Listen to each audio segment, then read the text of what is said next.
आमचे मित्र माननीय उज्ज्वलजी निकम यांच्या या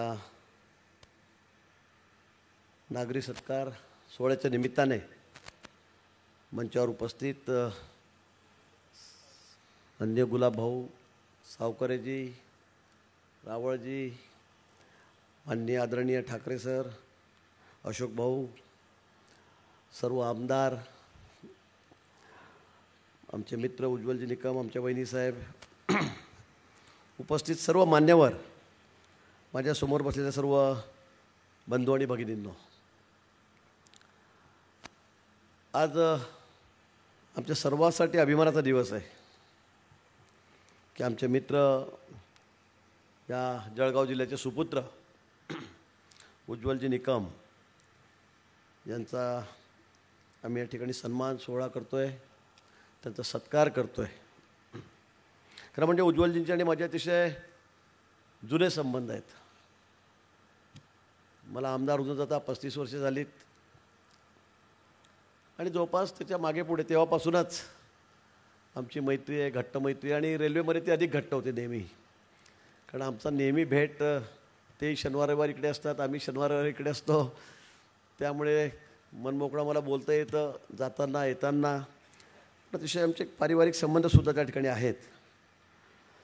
गेल्या वेळीच त्यांना जळगावून तिकीट द्यावं असा एक विचार होता, तशी वरती विचारणाही झाली होती, नंतर परत त्यात बदल झाला, मग मुंबईला तिकीट दिलं गेलं। खरं म्हणजे अगदी गाडी थोडक्यात चुकली, निकाल लागत होता, शेवटच्या टप्प्यामध्ये होता, मला वाटतं आपण 20-25 हजाराने पुढे गेलेला होता आणि अगदी शेवटच्या 1-2 पेट्या मोडण्याच्या असतील। मी फोन उचलला आणि निकम साहेबांना शुभेच्छा दिल्या, त्यांचं अभिनंदनही केलं, मनापासून अभिनंदन केलं, आणि मी हे म्हटलं होतं की आता फक्त खासदार व्हायचं नाही आपल्याला, आता आपल्याला अजून वरची पायरी चढायची आहे। मी त्यावेळेला त्यांना बोललो आणि बघता बघता अर्ध्या तासात पाऊण तासामध्ये शेवटची पेटी उघडली। ती कुठल्या भागाची उघडली आपल्याला कल्पना आहे, आणि त्याच्यामध्ये अगदी 95% मतदान एकाच पक्षाला गेलं समोरच्या, आणि त्यात मग आम्हाला मागे जावं लागलं, आमचा पराभव झाला। अगदी थोड्या मतांनी निकम साहेब त्या ठिकाणी हरलेत। आम्हालाही दुःख झालं, सगळ्यांना आपल्याला दुःख झालं, मग सगळे तोंडाशी आलेला घास हा आता साचा कसा काय निघून गेला, आणि सगळ्यांना त्या गोष्टीचे मनामध्ये सगळे घरच करून गेलेलं होतं। पण हा भारतीय जनता पक्ष आहे, हा जोहऱ्यांचा पक्ष आहे तसं म्हणेल मी, त्यांना हिऱ्याची पारख असते। खरं म्हणजे उज्ज्वल साहेब काही फार सिनियर नाही आहेत, फार काही कार्यकर्ते म्हणून त्यांनी काम केलेलं पण नाही आहे, की खूप जुने कार्यकर्ते आहेत, खूप मोठं काम केलेलं आहे, त्यांना न्याय दिला पाहिजे। अनेक जुने कार्यकर्ते आहेत, 35 वर्ष, 40 वर्ष, 25 वर्षापासून संघापासून, RSS पासून काम करणारे स्वयंसेवक आहेत, भाजपत काम करणारे जुने कार्यकर्ते आहेत। पण ते असतानासुद्धा आज अचानक उज्ज्वलजींचं नाव त्या ठिकाणी आलं, सगळ्यांना धक्काच बसला मी तर म्हणेल। एकदम निकम साहेबांचं नाव राज्यसभेवर, ही काही सोपी गोष्ट नाही आहे, ही सोपी गोष्ट नाही आपल्याला असं वाटतं तेवढी। पण आपले पंतप्रधान माननीय मोदीजी त्यांच्या डोक्यातच तो विषय होता, अमित भाईंच्या डोक्यामध्ये तो विषय होता, पडले तर पडले, जाऊ दे आता। पण कोणालाही न सांगता, म्हणजे आम्हाला तर कोणाला कल्पनाच नाही, खरं सांगतो मी तुम्हाला, अचानक त्या ठिकाणी नाव आलं, राज्यसभेवर आपली निवड झाली। ते देवेंद्रजींना माहिती असेल फक्त महाराष्ट्रामध्ये, बाकी कुणालाही माहीत नसेल, आणि त्या ठिकाणी उज्ज्वलजी आमचे राज्यसभेवर त्या ठिकाणी गेले। एक निष्ठावंत वकील, दहशतवाद्यांचा कर्दनकाळ आपण बघितलं की किती, म्हणजे आम्हाला अभिमान वाटायचा नेहमी।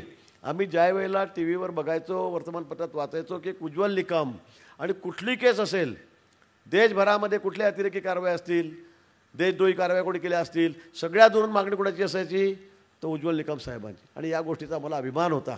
अगदी दररोज आम्ही नेहमी त्या अशा वेळी प्रसंगी उज्ज्वलजींचं त्या ठिकाणी टी व्हीवर त्याचं काय काय चालायचं, त्या ठिकाणी डिबेट चालायची, ते बघायचो, ते ऐकायचो। त्यावेळेला प्रत्येकाला आम्हाला जळगाववासियांना, खानदेशवासियांना त्या ठिकाणी अभिमान वाटायचा, असं काम त्यांनी या ठिकाणी केलं। अगदी कमी वेळात मी असं म्हणेल की नावारूपाला ते त्या ठिकाणी आलेत।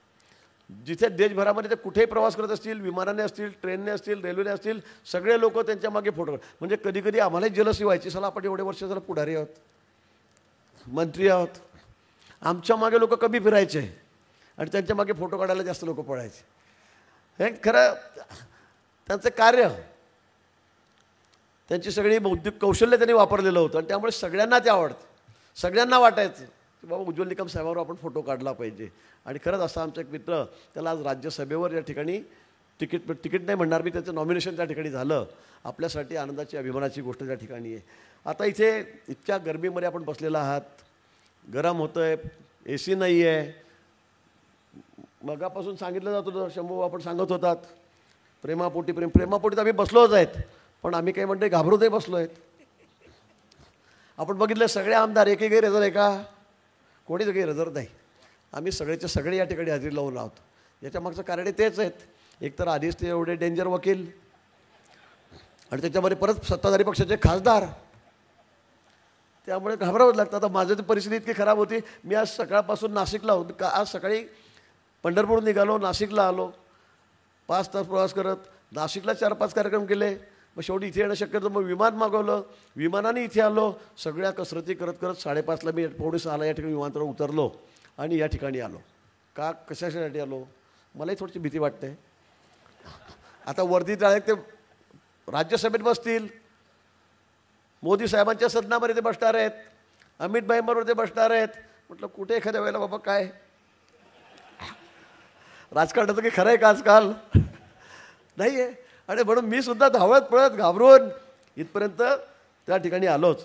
पण आता वकील साहेब, आतापर्यंत तुम्ही एकदम आयसोलेटेड होते सगळ्या बॉडीगार्डमध्ये, इकडे तिकडे. म्हणजे आपण जाऊ दे, आम्ही आमदार आहोत, मंत्री आहोत, पण बाकी लोकांना तुम्हाला भेटायचं म्हणजे फार कसरत असायची. पण आता तसं चालणार नाही. आता तुम्ही खासदार आहात आणि भारतीय जनता पक्षाचे आहात. पुढारी म्हटलं, नेता म्हटलं की सगळ्यांना थोडंसं जवळ घ्यावं लागतं. पूर्वीची कडक भाषा तुम्ही कोर्टातच बोलत होते, आतापर्यंत लोकांशी बोलत नव्हते जास्त, त्यामुळे तरी थोडी भाषाही बदलावी लागेल, थोडं लोकांनाही जवळ करावं लागेल.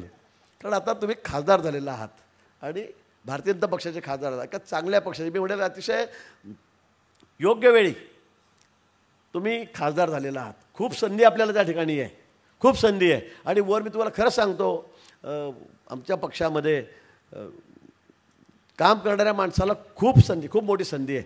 आपण अनेक जण मंत्री बघितले असतील, त्याचा कुठे लवलेशही नव्हता, ब्युरोक्रसीमधले आहेत. परराष्ट्र मंत्री असतील, कोण होते ते, काही पुढारी नेते नव्हते, आय एस ऑफिसर होते. असे अनेक आय एस ऑफिसर आहेत की ते त्या ठिकाणी कॅबिनेट मंत्री म्हणून काम करतात, त्याचे उत्तम काम करत आहेत. मला वाटतं आपले योगही चांगले दिसत आहेत, आपले योगही चांगले दिसत आहेत. तुम्हाला घेतलं म्हणजे काही फक्त मला वाटतं की वरती ते त्यांच्या माइंडमध्ये, डोक्यामध्ये आहे ते काही फक्त खासदार म्हणून नाही, की जळगावला खासदार झाले, जळगावला खासदार मिळाले म्हणून नाही. तर मला असं वाटतं काहीतरी याच्या पुढचं त्यांच्या डोक्यामध्ये चाललेलं असेल आणि पुढे मला वाटतं आपल्याला निश्चित ती संधीसुद्धा त्या ठिकाणी मिळेल, याबद्दल माझ्या मनामध्ये तर कुठेही शंका नाही. खरं म्हणजे राजकारणामध्ये लोक पाय ओढायलाच पाहिजे की बाबा हा गेला तर आपलं काय, तो गेला तर आपलं काय, आपलं अस्तित्व काय. पण आमच्या तुम्हाला मनापासून त्या ठिकाणी शुभेच्छा आहेत. मला काही गोष्टी सांगाव्या लागतील. सुरुवातीला मुंडे साहेब होते, मी 95मध्ये पहिल्यांदाच आमदार झालो होतो. मुंडे साहेब गृहमंत्री होते. आपण सरकारी वकील म्हणून त्या ठिकाणी आपल्याकडे नवीन जबाबदारी देण्यात आलेली होती. पण त्यावेळेला म्हणजे अतिशय प्रतिकूल परिस्थितीमध्ये मी आपल्याला म्हणेल की त्यावेळेलासुद्धा अनेकांना असं वाटायचं की यांना या पदावरून काढून टाका. बरोबर आहे निकम साहेब? आता मी खुलासेवर बोलणार नाही, पण अनेक लोकांना असं वाटत होतं, अनेकांना नाही, काही लोकांना असं वाटत होतं की या पदावर हे नकोच, दुसऱ्याला द्या, त्याला द्या, यांना काढून टाका, हा आपला माणूस नाही आहे, असं सुद्धा त्या ठिकाणी झालं होतं. पण निकम साहेबांना माहिती आहे, मी त्यांना सांगितलं की काहीच काळजी करू नका, अजिबात काळजी करू नका, हे होणारच नाही.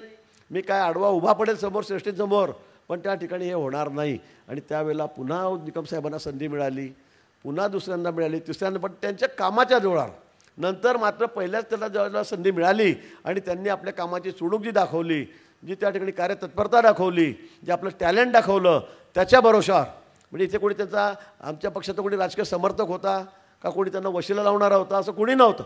पण आपल्या सगळ्या कामामुळे, आपल्या बुद्धीच्या जोरावर, बळावर त्यांनी हे आपलं पद त्यांनी कायम ठेवलं. त्यानंतर मग गाडीच्याही भानगडी झाल्या, गाडी द्यायची नाही, मग आम्ही गाडी पण दिली, बुलेट प्रूफ गाडीवर वाद झाले, तीसुद्धा त्या ठिकाणी द्यायला लावली, अनेक गोष्टी आहेत. पण मला सगळ्या खुलासेवर माझ्याकडे नाव घ्यायचं नाही, बोलायचं नाही, निकम साहेबांना त्या ठिकाणी माहिती आहे. पण असा प्रवास करत करत उज्ज्वलजी आज या ठिकाणी पद्मश्री झालेत. मागच्या काळामध्ये त्यांना पद्मश्री सरकारने दिलं आणि आता ते राज्यसभेचे खासदार झालेले आहेत. मला वाटतं आता आपल्याला काम करायला खूप चांगली संधी या ठिकाणी मिळालेली आहे. आता बाकी थोडे जे कामं आहेत ते थोडे आमच्या अनिकेतकडे सोपून द्या. काय सरकारी कामं असतील तर तुम्ही करणारच आहात, महत्त्वाची कामं आहेत तुम्हाला. अनिकेत आता तयार झालेला आहे, त्याच्याकडे काही त्याची जबाबदारी आपण सोपवा आणि आपण मात्र आता पूर्ण राजकारण करायला मी म्हणेल त्याचा हा फायदा जळगाव जिल्ह्यालाही झालाच पाहिजे, महाराष्ट्राने झाला पाहिजे. आणि म्हणून आपला जास्तीत जास्त वेळ आता आमच्यासाठी द्या, पक्षासाठी द्या आणि जनतेसाठी द्या, लोकांचे प्रश्न सोडवण्यासाठी द्या.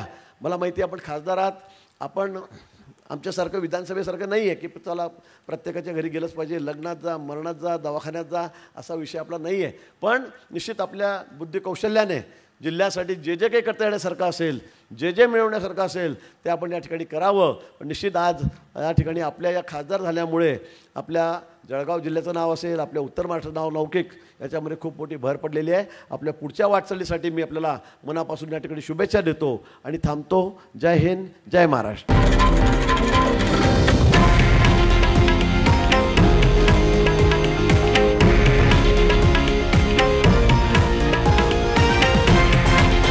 हे आहे देशातील नंबर 1 न्यूज नेटवर्क आणि आपण पाहत आहात TV9 मराठी, एकमेव.